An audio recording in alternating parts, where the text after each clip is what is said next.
திரு நரேன் அவர்களை அவருடைய கருத்துக்களை பதிவு செய்ய அழைக்கின்றோம். எல்லாருக்கும் வணக்கம். முதல்ல ரொம்ப சாரி, ஒரு ஷூட்டிங் இருந்ததுனால லேட்டாக வந்துட்டேன். இங்கே வந்து பேசுறதுக்கு முதல்ல தகுதி இல்லைன்னா படமே பார்க்கல நான். ஆனால் ராஜாவோட டீசரை பார்த்துருக்கேன் நான். எப்படி இது எடுத்திருக்காருன்னு தெரியல, அது சொல்லவும் தெரியாது எனக்கு. ஆனால் நல்லா நடிச்சிருந்தாருன்னு தெரியுது அந்த டீசரில் நான் பார்த்தது.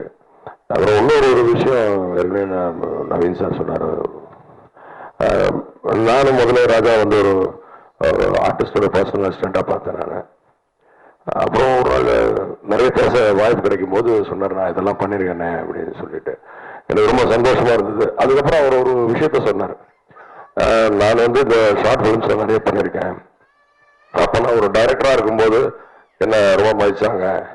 அதே நான் வந்து அந்த ஆர்டிஸ்டாக நான் வந்து இன்னொரு ஷூட்டிங்கில் போகும்போது ஒரு ஆர்டிஸ்டோட பர்சனல் அசிஸ்டண்டாக போகும்போது என்னை வந்து பார்த்துட்டு முகத்தை தெரிவிட்டு போயிட்டாங்க. எனக்கு ரொம்ப அவமானமாக போச்சுன்னாரு.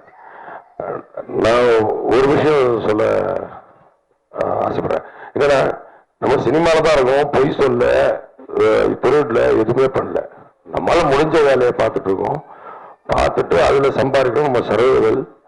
ஆனால் அதுக்கான நம்ம எதுக்காக வந்தோமோ அதை மறந்துட்டு இல்லை எனக்கு வாய்ப்பு கிடைக்கல கிடைச்சாதான் பண்ணுவேன் அப்படின்னு இல்லாம அந்த ஒரு தன்னுடைய வருமானத்தை தன்னுடைய தேவைகளுக்காக வச்சுக்கிட்டு இந்த மாதிரி ஒரு படத்தை செலவு பண்ணி எடுக்கிறதுன்றது வந்து ரொம்ப பெரிய விஷயம்.